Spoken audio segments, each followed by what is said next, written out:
आप लोगों का स्वागत है आपके अपने YouTube चैनल सक्सेस की में। और आप लोग के लिए एक और नया सेशन लेकर के आया हूँ जो कि बिहार पुलिस फायरमैन 2021 के लिए मोस्ट इंपॉर्टेंट होगा। और इसमें आप लोग को मैं कुछ क्वेश्चन लेकर के आया हूँ जो कि पॉलिटी के ऊपर होने वाला है। और हम आज बात करने वाले हैं भारतीय संविधान के ऊपर। तो मोस्ट इंपॉर्टेंट क्वेश्चंस हैं, तो इसको अंत तक देखिएगा। और आप लोग को मज़ा आए तो लाइक सब्सक्राइब शेयर ज़रूर कीजिएगा। और तो चलिए चलते हैं अपने पहले प्रश्न की ओर। पहला प्रश्न आप लोग के सामने यह रहा, भारतीय संविधान का कौन सा अनुच्छेद राष्ट्रपति के महाभियोग की प्रक्रिया से संबंधित है? बताइए इसका सही उत्तर क्या हो जाएगा। ऑप्शन ए अनुच्छेद 59, अनुच्छेद 58, अनुच्छेद 61, अनुच्छेद 55। बताइए इसका सही उत्तर क्या हो जाएगा। तो चलिए इसका सही उत्तर बता दें। इसका सही उत्तर हो जाएगा आपका ऑप्शन सी अनुच्छेद 61।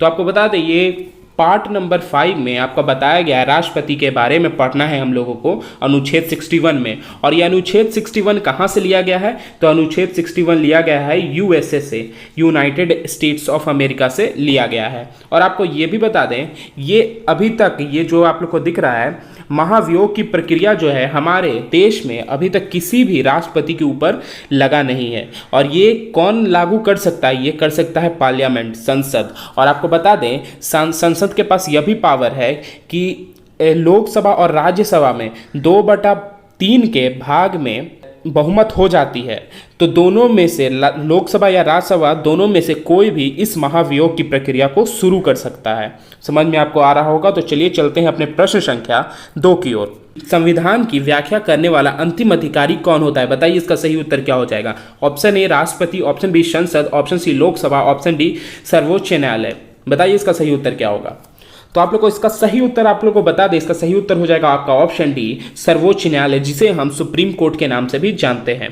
तो ये हमारा सही उत्तर हो जाएगा। और आपको बता दें हमारे देश का जो सुप्रीम कोर्ट है पूरे विश्व भर में सबसे स्ट्रॉन्गेस्ट सुप्रीम कोर्ट कहा जाता है। और आपको बता दें जो अंग्रेज थे इसे 1935 में हमारे भारत में दिल्ली में इसे शिफ्ट किया था। समझ में आपको आ रहा होगा। तो चलिए चलते हैं अब अपने अगले प्रश्न की ओर, प्रश्न संख्या 3 की ओर। तो आपको ये वीडियो अच्छा लग रहा हो तो एक लाइक सब्सक्राइब शेयर जरूर कीजिएगा। तो चलिए अपने प्रश्न संख्या 3 पे चलते हैं।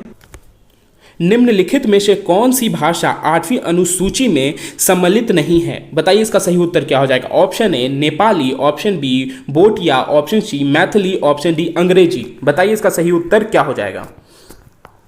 तो चलिए इसका सही उत्तर आपको बता दें, इसका सही उत्तर हो जाएगा आपका ऑप्शन डी।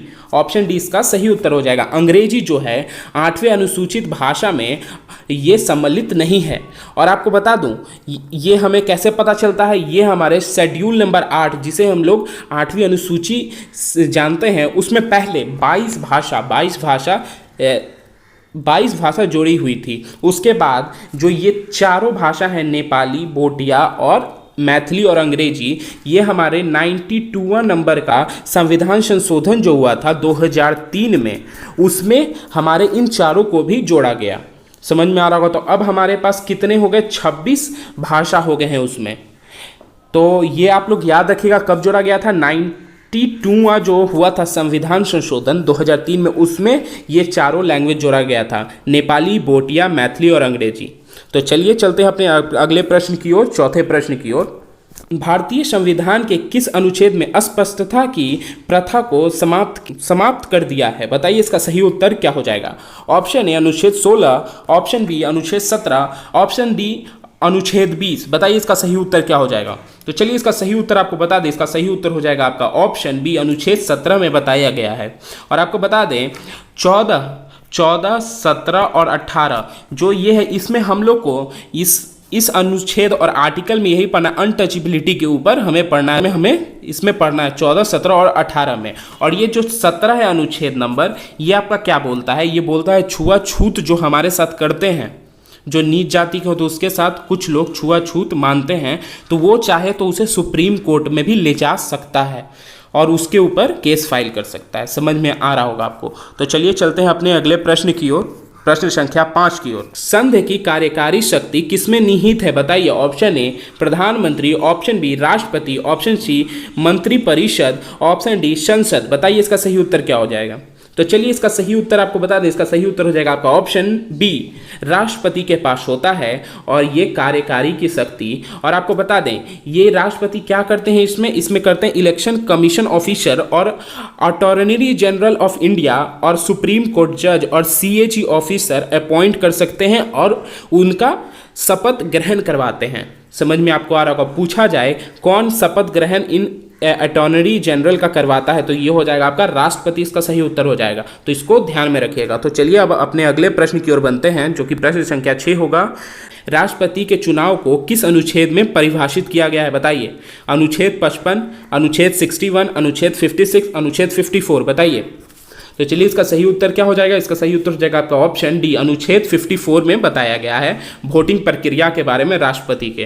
तो आपको बता दें इस वोटिंग प्रक्रिया में क्या होता है, जो कि MP जिसे हम लोग जानते हैं मेंबर ऑफ पार्लियामेंट के नाम से, तो उसमें जो चुने हुए जो राष्ट्रपति के द्वारा होते हैं वो वोट नहीं कर सकते हैं। जो MP चुने गए हैं राष्ट्रपति के द्वारा वो वोट इसमें नहीं कर सकते हैं। और इसमें कौन वोट कर सकता है? इसमें जो चुने हुए MP नहीं है वो वोट कर सकते हैं, और MLA जिसे हम लोग राज्य का विधायक कहते हैं वो इसमें वोट कर सकते हैं, जो कि राष्ट्रपति के चुनाव में। और आपको बता दें जो कि अनुच्छेद 56 में हमारा क्या बोला गया है, अनुच्छेद 56 में हमारा क्या बोला गया है, इसमें बोला गया है कि राष्ट्रपति का कार्यकाल कितना होगा, इसमें हमें ये देखने को मिलता है कार्यकाल। और हमारे अनुच्छेद 61 में क्या बताया है, इम्पीचमेंट प्रोसेस के बारे में बताया गया है अनुच्छेद 61 में, जो कि इम्पीचमेंट प्रोसेस क्या होता है कि हटाने के प्रोसेस के बारे में हमें इम्पीचमेंट प्रोसेस में आर्टिकल नंबर 61 में देखने को मिलता है। और आपको बताना है कि राष्ट्रपति की चुनाव की प्रक्रिया कहाँ से ली गई है, बताइए। राष्ट्रपति की चुनाव की प्रक्रिया कहाँ से ली गई है? तो ये ली गई है कहाँ से? आयरलैंड से ली गई है। ये आयरलैंड से ये प्रक्रिया ली गई है, राष्ट्रपति की चुनाव की प्रक्रिया। आपको समझ में आ रहा होगा, तो आपको क्लियर हो तो एक कमेंट जरूर कीजिएगा हाँ या ना। तो चलिए अपने प्रश्न संख्या 7 की ओर बढ़ते हैं। भारत के संविधान का अनुच्छेद 76 यहाँ पे 76 होगा।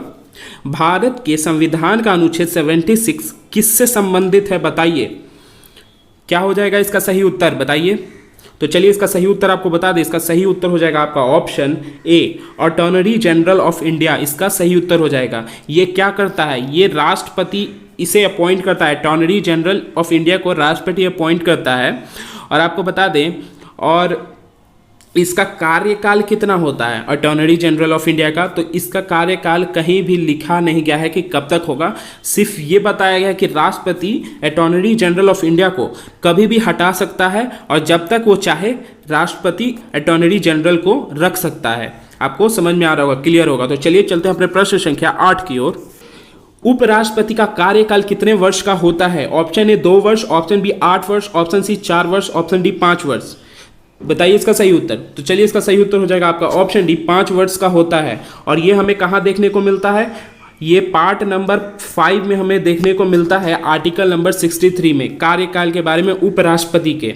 और आपको उपराष्ट्रपति के बारे में और कहाँ देखने को मिलता है, किस आर्टिकल में? तो आर्टिकल नंबर 64 में हमें देखने को मिलता है।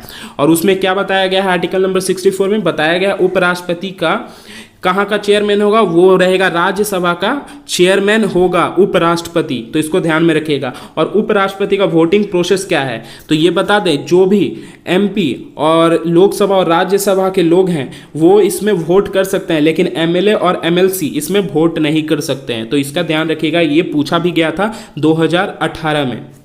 तो चलिए चलते हैं अपने प्रश्न संख्या 9 की ओर। संविधान को एक पवित्र दस्तावेज किसने कहा है? संविधान को एक पवित्र दस्तावेज किसने कहा है? बताइए इसका सही उत्तर क्या हो जाएगा? Option A Bhimrao Ambedkar, option B Mahatma Gandhi, option C Deendayal Upadhyay, option D Mahmood Ali Jinnah, बताइए इसका सही उत्तर क्या होगा? तो इसका सही उत्तर हो जाएगा आपका option A, Bhim R Ambedkar ji ने कहा है। संविधान को एक पवित्र दस्तावेज भीमराव अंबेडकर जी ने बोला है। और ये आपको बता दें कि ये जो भीमराव अंबेडकर हैं ये क्या एक और ड्राफ्टर कमेटी के चेयरमैन भी थे, समझ में आपको आ रहा होगा।